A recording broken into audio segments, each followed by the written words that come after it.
नहमदुहु व नुसल्ली अला रसूलिल करीम वस्सलातु वस्सलामु अला सय्यिदिल मुरसलीन व अला आलिहि व अस्हाबिहि अजमाइन।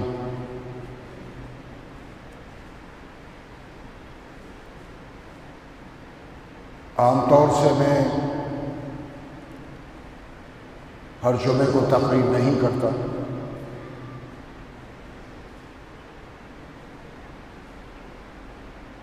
हालात का तकादा जब होता है तो फिर बोलता हूं।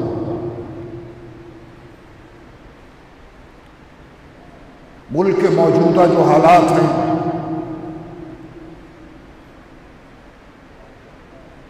हरियाणा में मेवात, गुड़गांव में जो वाक़यात हुए, उसने मुझे आज बोलने पर मजबूर किया। इरादा तो मैं बहुत दिन से कर रहा था, लेकिन गर्मी की जो शिद्दत है उसका भी मुझे ख्याल रखना पड़ता है। लेकिन हालात की शिद्दत ने आज मुझे मैं ये तय करने पर मजबूर हुआ कि मुझे अब बोलना चाहिए।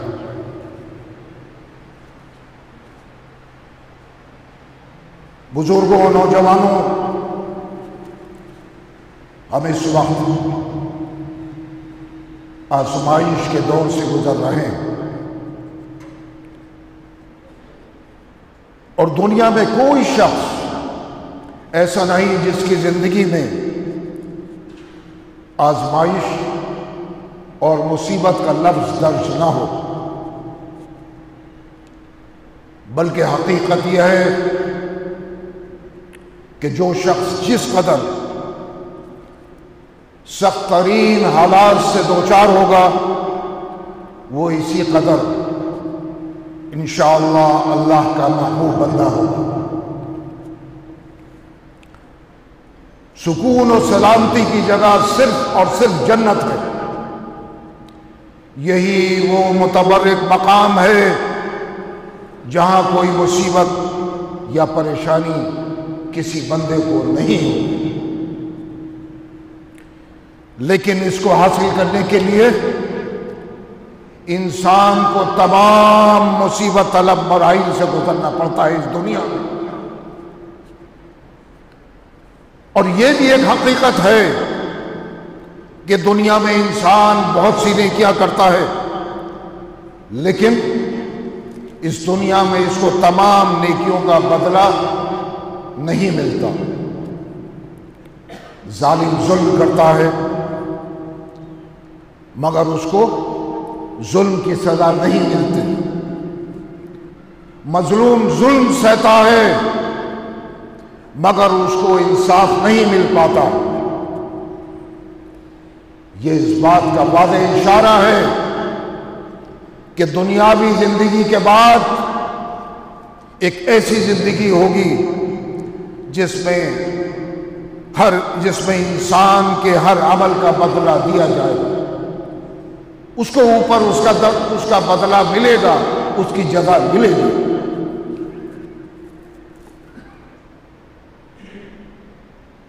अजीज साथियों, वतन अजीज हिंदुस्तान के दिनों रात आज जिस तरह गुजर रहे हैं, उसे हर शख्स देख रहा है। वो हिंदू हो या मुसलमान, हर दर्दमंद इसे महसूस कर रहा है। और इसी के साथ, यानी मुसलमानों के साथ, जो सेकुलर अक्सरियती फिरका है वो भी फिक्रमंद है और महसूस कर रहा है। चंद फिरका परस्त, चंद शिद्दत पसंदों की वजह से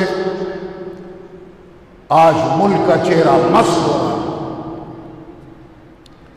ऐसे में हर हसास नजर मुस्तकबिल के अंदेशे और आइंदा कल की फिक्र में कर्बनाक कैफियत से दो चार। लेकिन मुल्क में ये हालात, ऐसे हालात एकदम पैदा नहीं हुए, बल्कि इसका मंजर और पस मंजर कुछ और ही है।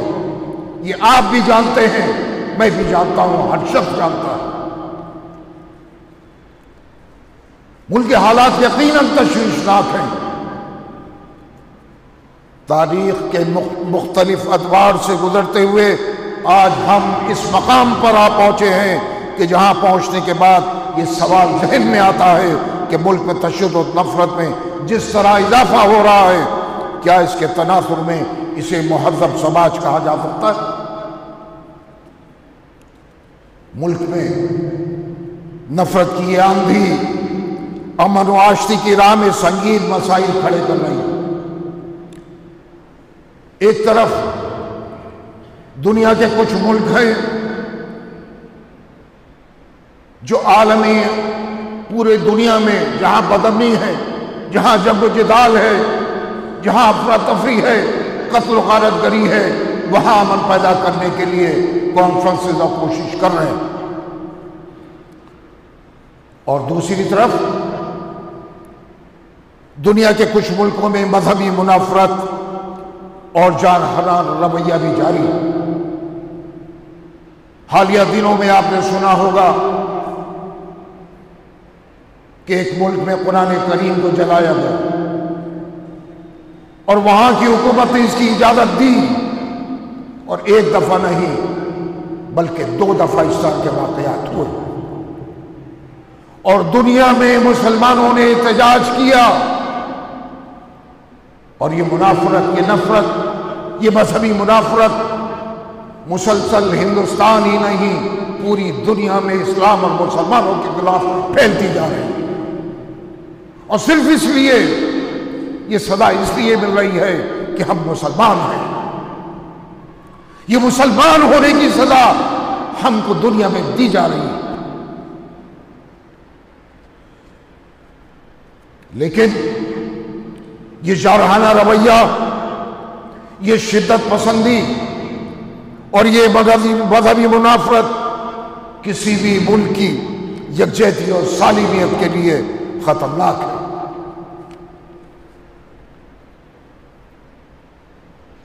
मुल्क में रोनुमा होने वाले हालात ने हर ददमन और हर सेकुलर जहन रखने वाले इंसान की पुरसुकून जिंदगी के ख्वाब को बेहकीकत बना दिया। अवाम, इस मुल्क के अवाम इतने कमजोर हो चुके हैं कि जुर्म कानून से ज्यादा मजबूत होता जा रहा है। खुलेआम एक मजहब के मानने वालों को धमकियां दी जा रही हैं, पंचायतें हो रही हैं कि मुसलमानों का बाइकाट करो, मुसलमानों से लेन देन बंद करो, चाहे वो रेहड़ी वाला हो, चाहे वो दरमियानी कारोबार करने वाला हो, चाहे वो बड़ा कारोबार करने वाला हो, सबको धमकियां मिल रही हैं कि मुसलमानों से कारोबार बंद करो।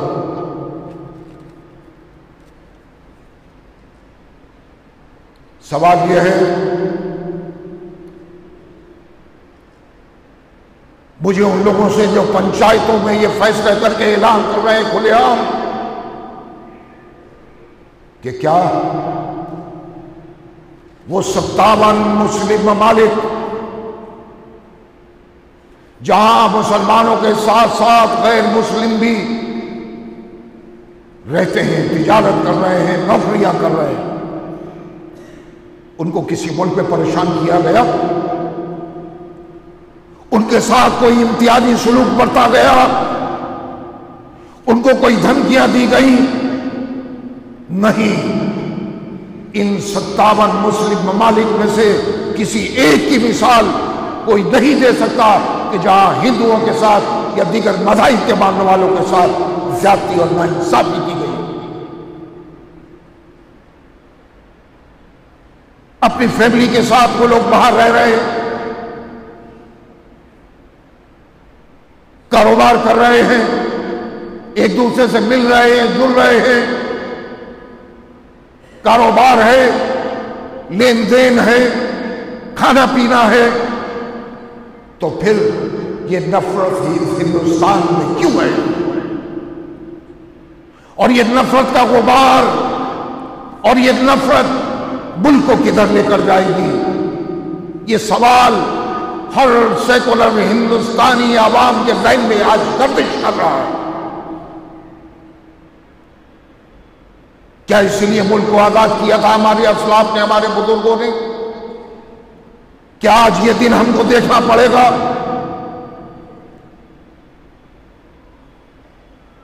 कि हिंदू अलग और मुसलमान अलग? कल तक तो साथ रहते थे, दोस्ती थी, ताल्लुक था, और आज भी है, लेकिन कुछ चंद फिरका परस्तों, शर पसंदों ने इस मुल्क की फिजा को मुकद्दर करके रख दिया।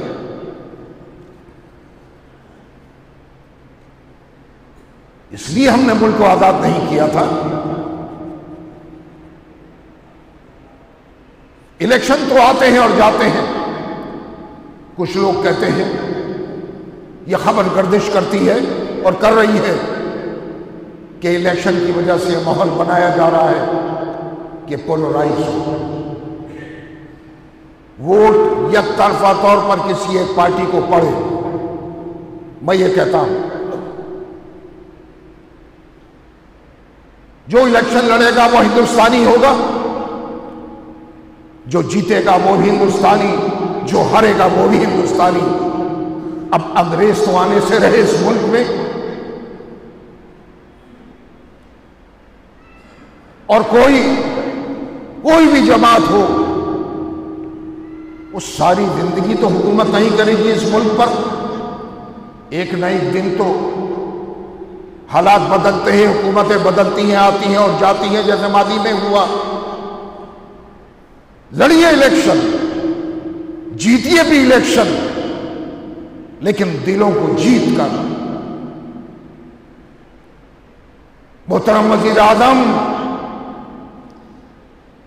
आप मन की बात करते हैं, लेकिन मुसलमानों की मन की बात भी सुनिए।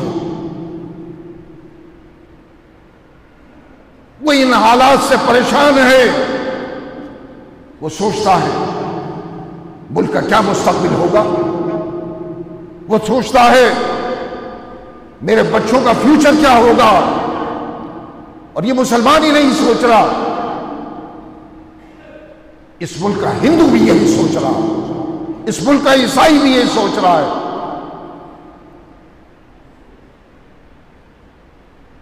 और इस मुल्क का सिख भी यही सोच रहा है।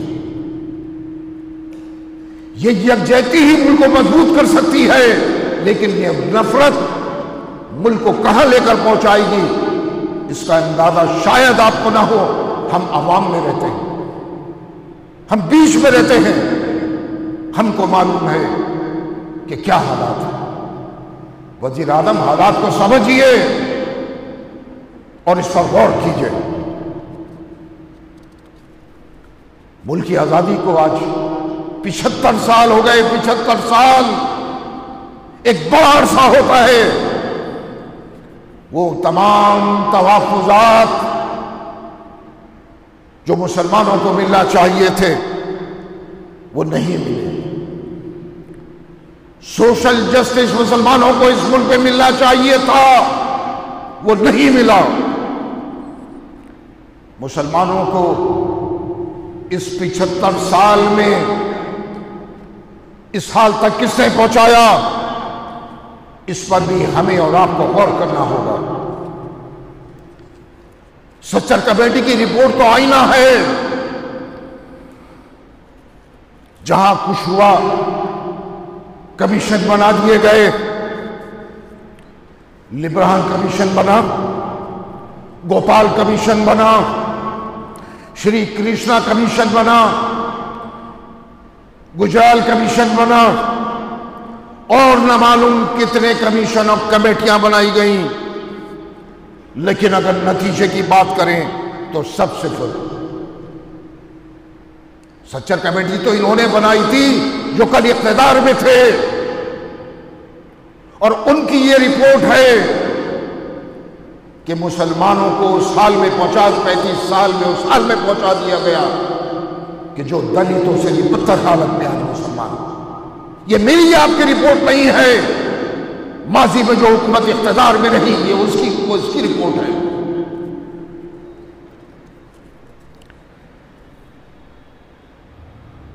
इस 75 साल में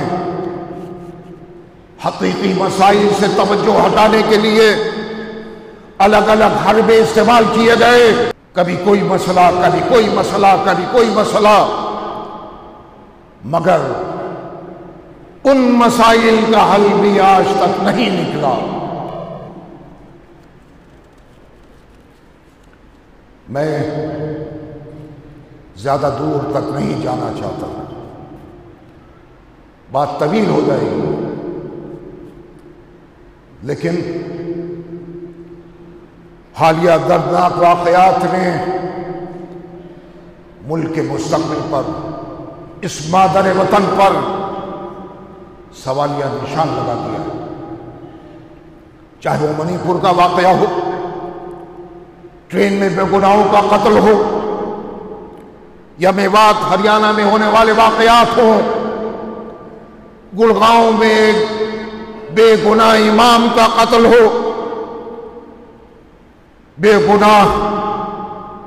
बेगुनाहों के मकानात, दुकानें और दीगर तिजारती इदारे बुलडोजर के जरिए तबाह कर दिए गया। इन कर्मनाक वाकयात पर मैं यही कहूंगा, मैं जुनून का हम सफर हूं, मैं जुनून का हम सफर हूं, मेरा कोई घर नहीं। मैं जुनून का हम सफर हूं, मेरा कोई घर नहीं। आज ये हालात हैं मेवात के मुसलमानों के, बेघर हैं, जुनूनियों के नजर हो गए, बुलडोजर चला दिया गया, तबाह कर दिया गया, आशियानों को खत्म कर दिया गया। क्या बचा उनके पास? हिंदुस्तान का कोई कानून अगर ये कहता है कि बगैर तहकीक के लोगों के घर उजाड़ दिए जाए तो समझ में आता है, लेकिन हम उन वाकयात की हिमायत नहीं कर रहे। जो हुआ अफसोसनाक है, कर्मनाक है, तशवीशनाक है, लेकिन ये मुझे बता दे अरबाब इख्तिदार कि क्या ये सही था कि आनन फानन में आशानों को उजाड़ दिया गया, सड़क पर हैं। मैं देख रहा था सोशल मीडिया पर एक मां अपने उस आशियाने के मलबे में छोटी मोटी चीजें तलाश कर रही हैं कि मिल जाए, कोई चादर ही मिल जाए कि मैं अपने बच्चों को उड़ाकर रात को इस आसमान के नीचे सो सकूं। एक नौजवान से जब किसी ने सवाल किया जो सोशल मीडिया पर था कि क्या ढूंढ रहा हो, कह रहा था अपना मुस्तकबिल तलाश कर रहा, इस मलबे में मेरा मुस्तकबिल दफन है। वो हिंदू हो या मुसलमान हो, किसी के साथ भी जाती हो, हम उसकी हिमायत नहीं कर सकते। किसी के साथ भी जाती हो तो हम उसके हिमायती हैं, और अगर कोई गलत है तो हम उसके खिलाफ हैं, चाहे वो कोई हो, चाहे वो किसी भी मजहब से ताल्लुक रखता हो। अगर इंसानी हुकूक की पामाली इस मुल्क में होगी, जिसको हमने अपने खून से सींचा, जिसको हिंदू ने सींचा, मुसलमान ने सींचा, तो ये मुल्क किधर जाएगा? हिंदुस्तान तो एक जमहूरी मुल्क है, इसका आईन सेकुलर है, और जमहूरियत का ताल्लुक इंसानी हुकूक से है। ऐसा मुल्क जहां जमहूरियत हो, जिसका आईन सेकुलर हो, वहां इंसानी कदरों की पामाली हो, इंसान इंसान का दुश्मन बन जाए, जुल्म अपनी हदों को पार कर जाए और कानून की पामाली हो, तो यह किसी भी जमहूरी मुल्क के लिए अच्छा नहीं। जैसे मैंने अर्ज किया कि हर शहरी की जबान पर है कि कल क्या होगा, लेकिन ना आप जानते हैं ना मैं जानता हूं कि कल क्या होगा, उसका मुस्तकबिल क्या होगा, मुल्क का मुस्तकबिल क्या होगा। इससे हर शहरी परेशान है। मैं ये सवाल करता हूं दरिंदों से जिन्होंने ये नंगा नाच मेवात में नचाया। किसी का भाई मरा, किसी की बहन मरी, किसी का बाप मरा। इंसान का खून बहाए,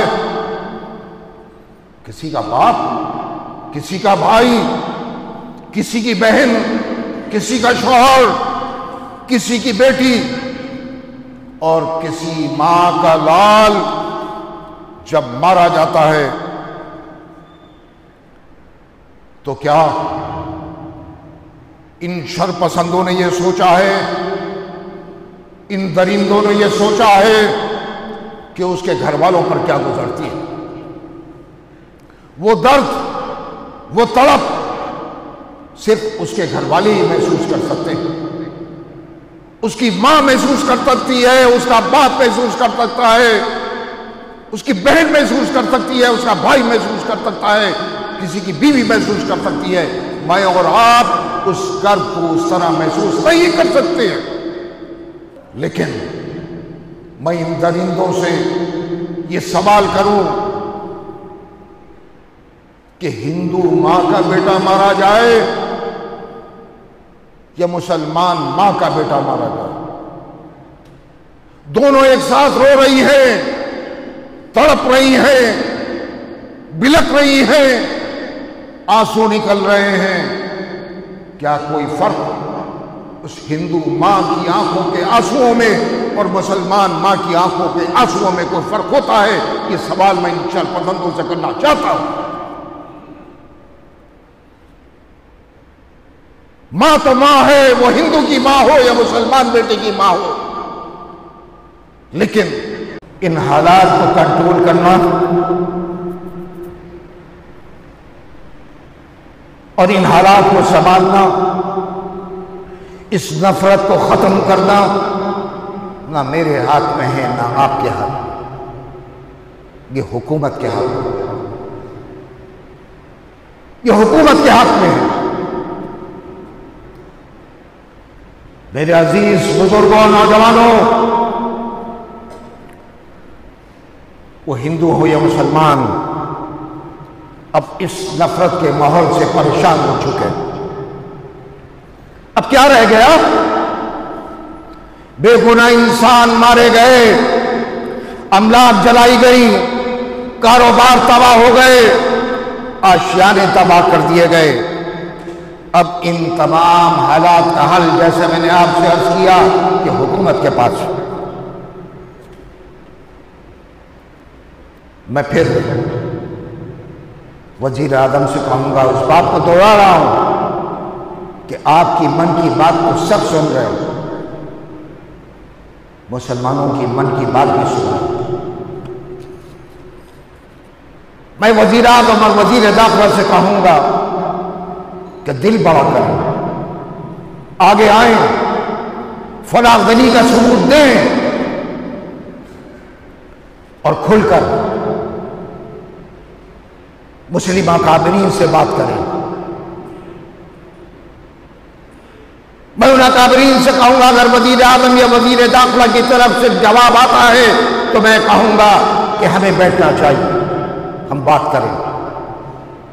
जंगें होती हैं, तबाहियां होती हैं, लड़ाइयां होती हैं, लेकिन आप माजी की तारीख उठाकर देख लीजिए कि फिर बातचीत के टेबल पर आना होता है।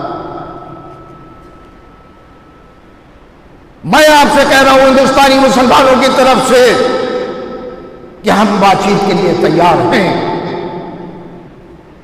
बैठिए, हमसे भी बात कीजिए और हिंदू लीडर से भी बात कीजिए और फिर एक ज्वाइंट मीटिंग कीजिए और इन हालात का हल तलाश कीजिए, ताकि ये माहौल जो नफरत का गुबार है, जो नफरत की ये आंधी है, इससे मुल्क को बचाया जा सके। हर मुल्क, किसी भी मुल्क को देखिए, वो तरक्की की तरफ जा रहे हैं, तरक्की की बात कर रहे हैं।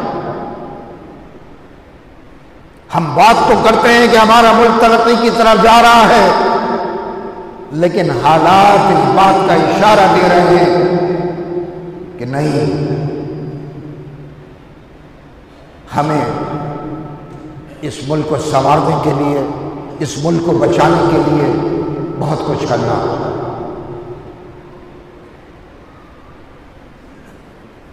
आप जीतिए इलेक्शन अपनी परफॉर्मेंस पे, अपने काम पर। माजी में भी हुकूमतें बनी हैं, किस किस की बनी है, लेकिन इस तरह नफरत का माहौल बनाकर मुल्क में इलेक्शन हो, ये किसी तरह मुनासिब नहीं है। मुल्क को बचाना होगा, मुल्क के आवाम को बचाना होगा, मुल्क के हिंदुओं को, मुल्क के मुसलमानों को, मुल्क के सिखों को, मुल्क के ईसाइयों को बचाना होगा। वज़ीर आज़म, मैं फिर कहूंगा कि बातचीत के जरिए, बाहमी बातचीत के जरिए